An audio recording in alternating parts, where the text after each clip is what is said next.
बिस्मिल्लाहिर्रहमानिर्रहीम, अस्सलाम वालेकुम। मैं हूँ वकास फुलाना और आप देख रहे हैं 360 डिजिटल। इस वक्त मैं टीवी देख रहा था और मैंने हेडलाइंस देखी और ब्रेकिंग न्यूज़ देखी जो कि जियो न्यूज़ ने इस मुल्क में मुतारिफ़ करवा दी है, जो कि हैजानी कैफियत बहुत ज़्यादा बर्पा करते हैं। तो कुछ ख़बरें ऐसी होती हैं कि जहाँ पर आपको इस तरह की सिचुएशन नहीं लेनी चाहिए कि आप फेक न्यूज़ देने लग जाएं और मुल्क के अंदर जो मफादात हैं वो सबटैश हों। बहुत सारे ऐसे मौके हैं माज़रत के साथ हिस्ट्री में जहाँ पर पाकिस्तान के सबसे लीडिंग चैनल ने बहुत बहुत गलत इन्फॉर्मेशन फैलाई है और उसका न्यूज़ सेल जो है वो बस तेज़ी की दौड़ में, जल्दी की दौड़ में कि सबसे पहले ख़बर देनी है, सबसे पहले ब्रेकिंग न्यूज़ देनी है। ये नहीं देखना कि ये हमारे मफादात को टो कर रहा है, क्या इससे कौम के ऊपर क्या असर पड़ेगा, इससे पाकिस्तान का इमेज क्या होगा और जो एक मसला चल रहा है उसके अंदर ये क्या इम्पैक्ट डालेगा। क्योंकि रोना ये रोया जाता है कि पाकिस्तान में मीडिया गुलाम है, मगर जितनी आज़ादी यहाँ पर बोलने की है और जितनी आज़ादी यहाँ पर कोई भी खबर देने की है, शायद ही किसी मुल्क के अंदर ऐसा हो।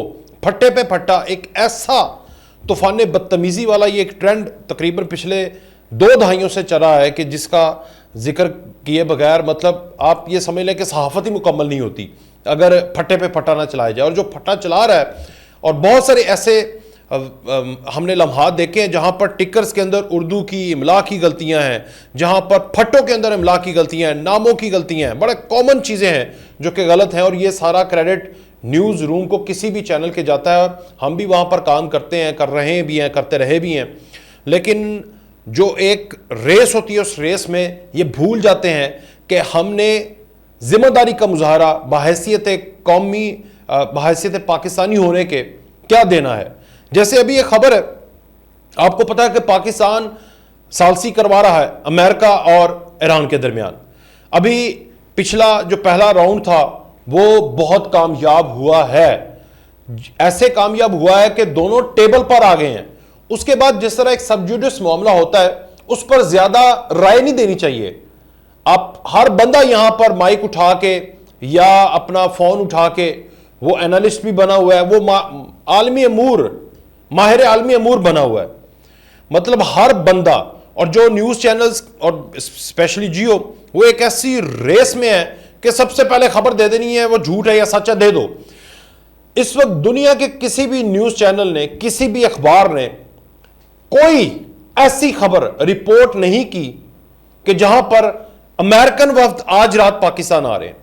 मगर अजहर अब्बास साहब हैं, ये न्यूज़ को देखते हैं जियो की, उन्होंने ये खबर दी है कि आफ्टर कंफर्मेशन, मतलब वजारत खारजा का ट्विटर हैंडल मैंने देखा, कोई खबर नहीं है।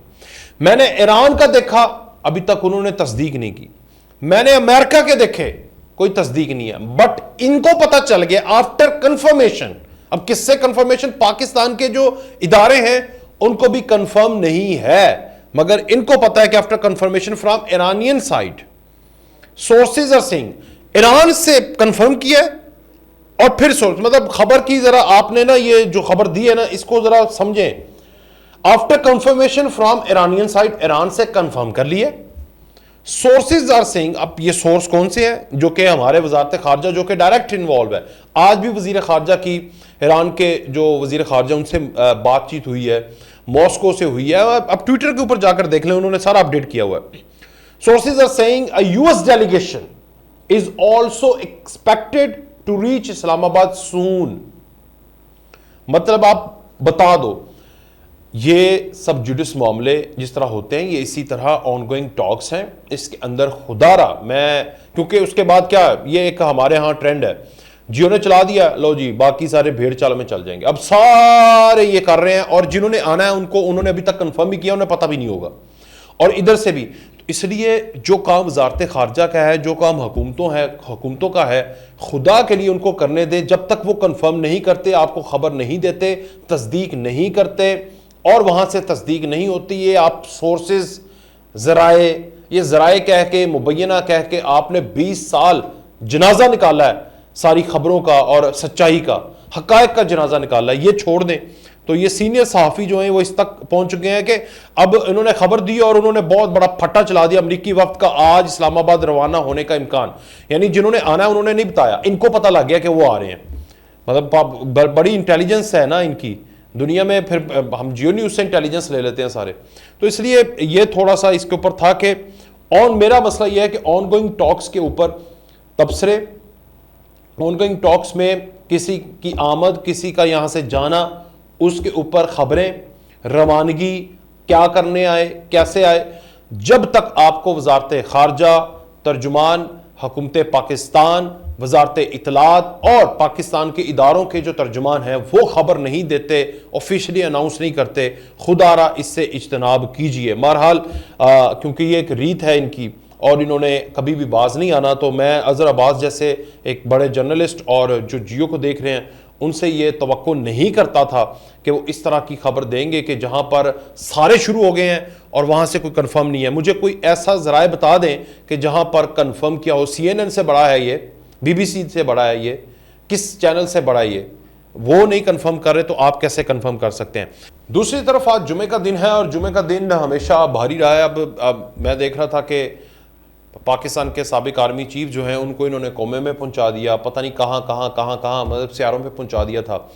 आज वो नज़र आए हैं और वो हंसी खुशी हैं और बहुत मुझे सेहतमंद नज़र आ रहे थे। तो इसलिए पहले इनके अब्बू थे, उसके बाद ये इनके ख़िलाफ़ हुए, फिर उनके ख़िलाफ़ बद्दुआएं करते झोलियाँ उठा उठा के। लेकिन जिसको अल्लाह रखे उसे कौन चखे, एक ये मैंने आपको ये बताना था। और दूसरा, मैं एक वो क्लिप देख रहा था कि एक आपने अक्सर देखा होगा कि तहरीक इंसाफ की एक वो माई सी है, वो जो तस्वे बहाती है, रोना खटक, तो वो एक इवेंट पर थी और वहाँ पर तकरीबन एक सहाफ़ी ने सवाल किया कि आपने यहाँ पर सारे इकट्ठे हुए हैं, 20-25 लाख रुपया आपने खाने पे लगा दिया, आपको हासिल क्या हुआ?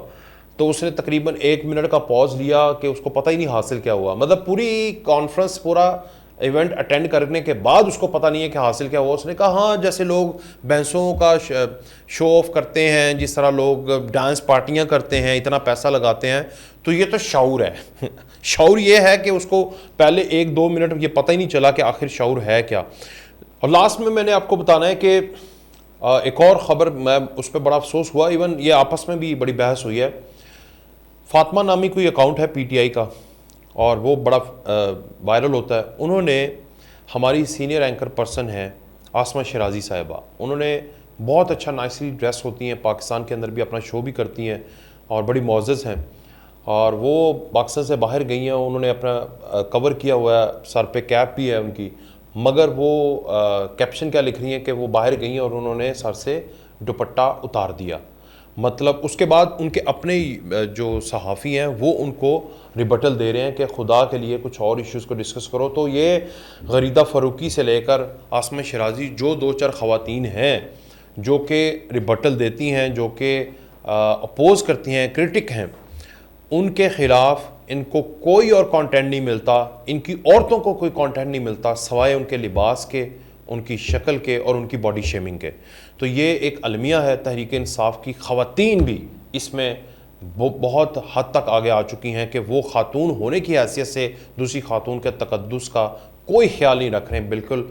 उनकी बॉडी शेमिंग, जैसे गरीदा फ़ारूकी का एक पूरा ट्रेंड चला के जिस तरह से उनके ख़िलाफ़ करैक्टर असैसिनेशन करने की कोशिश की, लेकिन हुआ कुछ नहीं है, ख़ुद लोग बदनाम हुए हैं। इसी तरह जो बाइज़्ज़त खातून हैं जिनके आज तक लोगों ने बाल नहीं देखे, मतलब वो जितनी खूबसूरती के साथ एलिगेंस, वो बड़ी एलिगेंट लगती हैं, बड़ी खूबसूरत तरीके से वो शो भी करती हैं। हाँ, क्रिटिसिज्म करती हैं, जमहूरियत है, अपना हक है, कोई किसी के हक में बोलता है, कोई किसी के ख़िलाफ़ बोलता है, लेकिन इसका मतलब ये नहीं कि आपके पास कोई उनके सवालों का जवाब ना हो तो आप ये कहें कि आप दुपट्टा उतार रहे हैं या पहन रहे हैं, आपने कपड़ा कैसे पहने, आप जा कहाँ रही हैं, आप आ कहाँ रही हैं।